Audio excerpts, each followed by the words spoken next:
2, 1. 7 things you probably didn't know you need to know. I'm Jamie East, and this is the Smart 7. Good morning, everybody. It's Thursday the 13th of August and happy Left-Handers Day. And a big happy birthday to Fergal Sharkey, Paul Greengrass, Sarah Huckabee Sanders, Alan Shearer, and us, the Smart 7. It's our 100th episode. Hooray! 7. An investigation has begun into a fatal train derailment yesterday in Scotland. Sky News reporter Mark White has more. Yes, certainly everything that we're hearing seems to point to this being weather-related. Now, Network Rail Scotland have been tweeting out all morning lots of images and updates on landslips and flooding on the track all across Scotland, really. Police on the scene issued a statement. Here's Detective Inspector Brian McAleese. Very sadly, despite the best efforts of paramedics, we can confirm that 3 people have been pronounced dead at the scene. While formal identification is yet to take place, the driver of the train is very sadly believed to have died. His family have been informed and are being supported by specially trained family liaison officers. The UK has officially dropped into a recession for the first time in over 10 years, with 2 quarters of negative growth driven by COVID-19. Rishi Sunak says he did warn us this would happen, but that things will get better. We were talking about this a few months ago. I said that hard times were coming, and today's figures show that hard times are here. Hundreds of thousands of people have already lost their job, and sadly, many more will. But I will say to people, although tough decisions lie ahead for all of us, no one will be left without hope or opportunity. 5. Kamala Harris was announced yesterday as Joe Biden's vice presidential pick, and the Biden team released video of the Zoom call in which he broke the news to her. Hi. Sorry to keep you. No, that's all right. You ready to go to work? Oh my God. I'm so ready to go to work. First of all, is the answer yes? The answer is absolutely yes, Joe. And I am ready to work. I am ready to do this with you, for you. I'm just deeply honored, and I'm very excited. And this is why she's the nominee. At the first Biden-Kamala joint event last night, she really let rip on Donald. Trump is also the reason millions of Americans are now unemployed.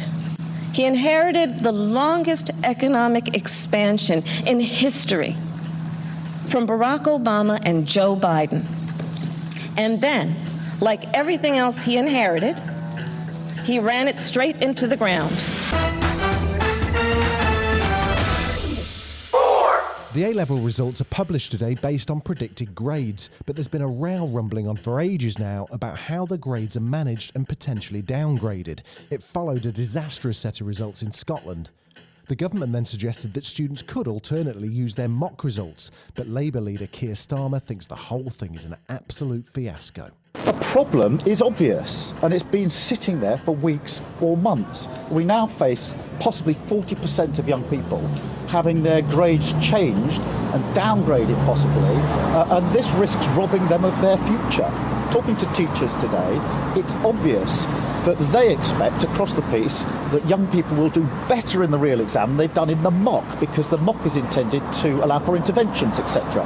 So by allowing the mock results, all you're really saying to young people is you can have a result worse than the one you probably would have got. Last night saw the first of the Champions League quarter-finals, with Italian side Atalanta going out to Paris Saint-Germain despite leading for most of the game.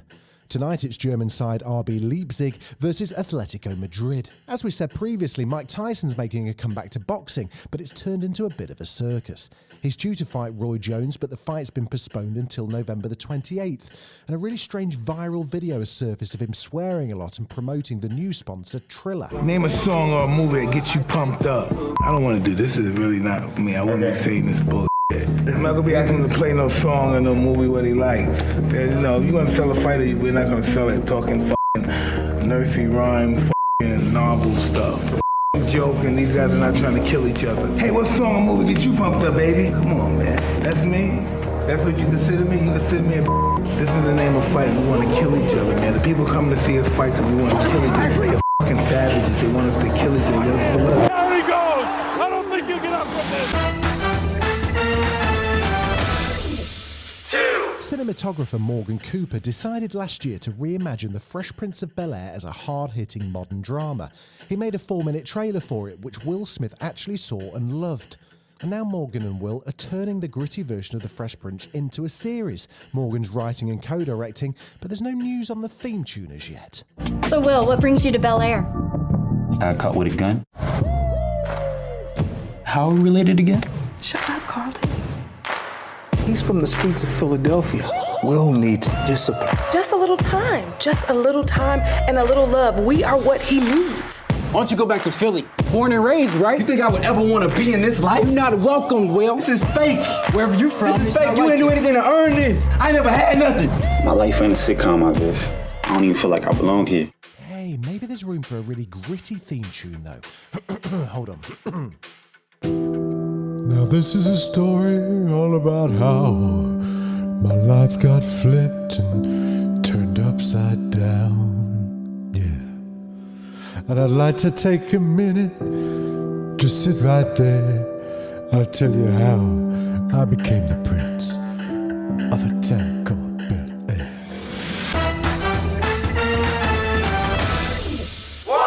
Airbnb love to do a surprise rental. Last year they offered the chance to rent the Goodyear blimp, and in March, remember March, you could rent a giant elephant in New Jersey. Now, the world's last blockbuster video store in Bend, Oregon, is available to rent for 3 nights. Here's Sandy Harding, the store manager. We are celebrating our local community and giving them a big giant thank you for all the support they've given us for over the years, and offering the store for 3 nights in September, the 18th, 19th, and 20th, to come in and have a slumber party in a throwback 90s environment. This has been the Smart 7. Be smart, wear a mask. We've got an Alexa skill now, so enable us and then just say, Alexa, play the Smart 7. We're back tomorrow at 7 a.m. Like and subscribe wherever you get your podcasts.